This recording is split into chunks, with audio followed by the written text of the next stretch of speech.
Na tai jūsų prašymų išbandau balandžio 1 tarpinę versiją ir jau matau, kad man labai nepatiks. Tai man visai pasisekė, kad atsiradau šalia kaimo ir aišku yra medis. Pirmas dalykas, ką darai Minecraft'e, pasiemi ir iškirti medį. Turėjau bokso pirštinę ir su ją galėjau kirsti medį, tai čia skaitos iškirtau medį.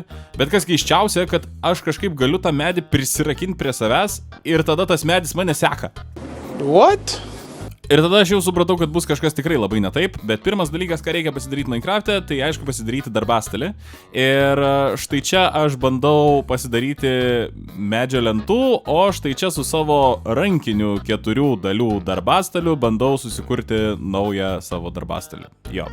Tai visą dieną aš absoliučiai praleidau tiesiog stumdamas tos blokus ir čia jūs matote tiesiog jau grandiozinį momentą, kada pagaliau man pavyko pagaminti tą darbastalį. Eina savo. Nu ir nesąmonė. Toliau nusprendžiau išspirti vieną mažą nenaudėlį iš jo lovos ir permiegoti, kad tiesiog ateitų diena. O tada jau tiesiog susirinkau daiktus ir variau ieškoti nuotykių. O čia kur buvęs, kur nebuvęs, radau povandeninį urvą ir savo durną galvą kažkodėl pagalvojau, kad čia bus gera mintis tiesiog įšokti ir paieškoti, nes galbūt tenais bus ir sausas urvas. Neilgai trukus man pritruko oro ir beveik vos neuždusau, o tada tiesiog paėmiau ir įstrigau.